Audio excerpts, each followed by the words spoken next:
Jadi begini, pemerintah Indonesia di bawah kepemimpinan Presiden Prabowo Subianto akhirnya berani mengambil keputusan besar. Stop ekspor gas ke Singapura, Malaysia, dan Timor Leste.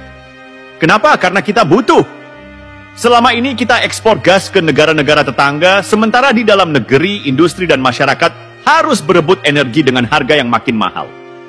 Logikanya di mana? Masa kita yang punya sumber daya, kita yang harus antre? Ini kayak orang punya kebun sendiri tapi masih beli sayur di pasar karena hasil panennya dijual ke orang lain dulu. Prabowo nggak mau Indonesia terus-terusan jadi penjaga pom bensin buat negara lain sementara kita sendiri kekurangan. Gas kita, buat kita.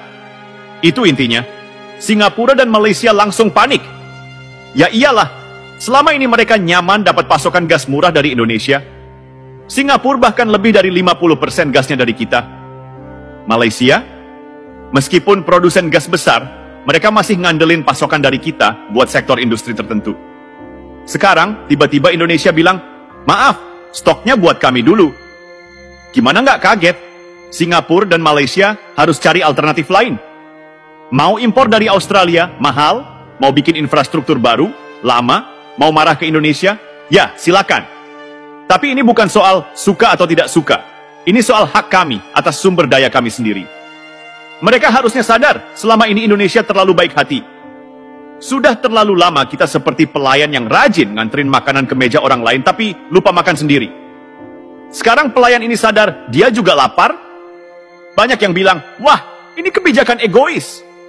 Atau Indonesia nggak mikirin hubungan baik dengan tetangga. Serius? Jangan lupa, Indonesia bukan sekadar negara ekspor sumber daya. Kita ini negara berdaulat. Kita punya hak penuh menentukan kemana sumber daya kita digunakan. Kalau selama ini kita terlalu murah hati, sekarang saatnya kita realistis. Presiden Prabowo memahami bahwa kemandirian energi adalah kunci untuk masa depan. Data menunjukkan bahwa pada 2025, kebutuhan gas nasional bakal mencapai 1,471 miliar BTU per hari. Dan terus naik ke 2,65. 9 miliar BTU per hari pada 2034. Bayangkan kalau kita masih sibuk kirim gas ke luar negeri sementara kita sendiri kekurangan. Itu bukan kebijakan, itu bunuh diri. Ini bukan sekadar slogan, tapi target nyata. 71% bauran energi terbarukan dalam beberapa dekade ke depan. Jadi, jangan kira ini keputusan nekat tanpa strategi. Ini langkah strategis untuk masa depan. Sudah bisa ditebak, Singapura dan Malaysia bakal datang dengan proposal baru. Mereka pasti mau negosiasi ulang soal harga, atau mencari celah agar ekspor tetap jalan. Boleh saja bicara, tapi kali ini kita yang pegang kendali. Jangan harap harga murah seperti dulu. Jangan harap kita mengalah lagi. Kalau mereka butuh gas, mereka harus ikuti aturan main kita. Indonesia bukan lagi penjual murah yang gampang ditekan. Kalau mereka ngotot mencari alternatif lain, ya silakan. Tapi ingat, mencari pemasok gas dengan harga dan kualitas seperti Indonesia itu nggak gampang dan nggak murah.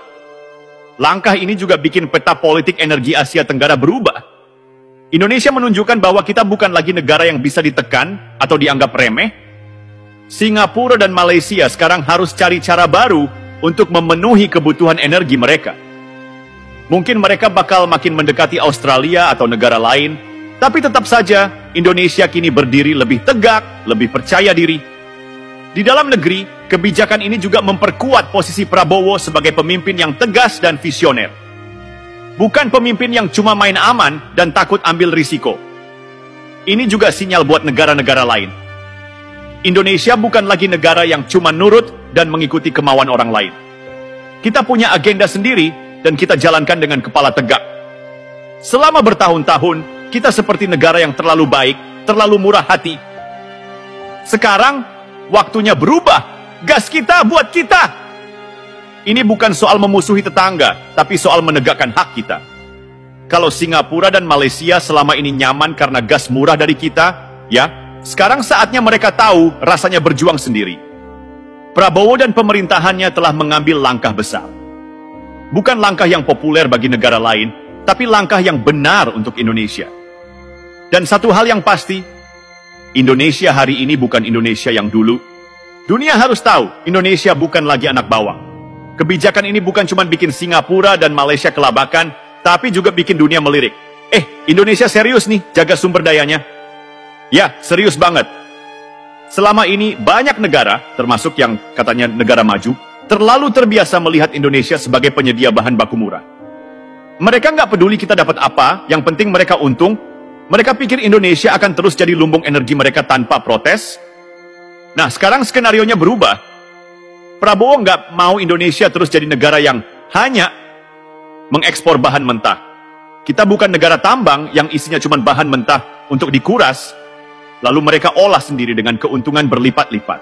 Sudah cukup kita melihat sumber daya kita diambil murah, lalu kita beli balik dalam bentuk produk jadi dengan harga selangit. Sudah cukup kita jadi penyedia bahan bakar murah, sementara rakyat kita sendiri kesulitan. Sebentar. Jadi, kalau kita stop ekspor, hubungan diplomatik jadi rusak.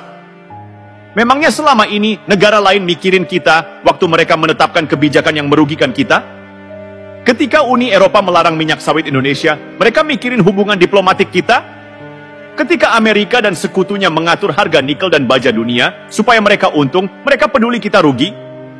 Ketika kita dibanjiri produk impor murah yang bikin UMKM kita mati, ada yang protes demi Indonesia.